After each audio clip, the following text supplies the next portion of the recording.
Nasir electronics mobile shoppy furniture व e bike centre Salgare घेऊन आली गुढीपाडवा धमाका इलिको कंपनीची ई बाईक सर्वात स्वस्त एकदम जबरदस्त फक्त 39,500 पासून पुढे कोणत्याही कंपनीची जुनी ई बाईक द्या नवीन ई बाईक घ्या एक्सचेंज ऑफर बजाज फायनान्सच्या साहाय्याने 0% व्याजदर कोणत्याही वस्तू खरेदीवर लकी ड्रॉ कुपन आमच्या शाखा क्रमांक 1 पोस्ट ऑफिस समोर सलगरे शाखा क्रमांक 2 हिरा हॉटेल चौक मिरज शाखा क्रमांक 3 देशिंग कॉर्नर कवठे महांकाळ शाखा क्रमांक 4 नायरा पेट्रोल पंप समोर हल्याळ रोड आथनी।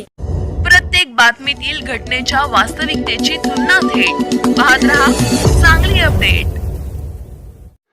शहरातील स्वामी समर्थ घाटावर महिन्यापूर्वी चैतन्य देवा तोरणे वैवर्ष 20 याच्या खून प्रकरणातील कुख्यात गुंड लखन इसरडे याला स्थानिक गुन्हे अन्वेषणच्या पथकाने ताब्यात घेतले अशी माहिती एलसीबीचे निरीक्षक संजीव झाडे यांनी दिली। इसरडे हा 1 महिन्यापासून पोलिसांना गुंगारा देत होता। तो परराज्यात असल्याची माहिती पथकास मिळाल्यानंतर त्यानुसार छापेमारी करत त्याला ताब्यात घेण्यात आले। याबाबत अधिक माहिती अशी की मृत चैतन्य तोरणे हा वाढपी होता। तो 14 जुलै रोजी सायंकाळी स्वामी समर्थ घाटावर गेला। त्यावेळी संशयित त्या ठिकाणी आले। त्यांनी पूर्वीच्या कारणातून वाद घातला। त्यानंतर कुऱ्हाड चाकूने तोंडावर पोटावर डोक्यात वार केले। त्यात तो रक्ताच्या थारोळ्यात पडला। ही घटना परिसरातील अनेक लोकांनी पाहिली। चैतन्याचा अतिरक्तस्रावाने मृत्यू झाला।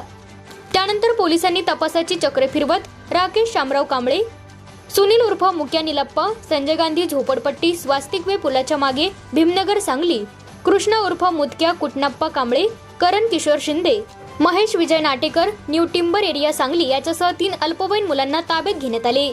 टोळीचा म्होरक्या कुख्यात गुंड लखन इसरडे हा पसार होता। त्याला आज अखेर ताब्यात घेण्यात आली आहे।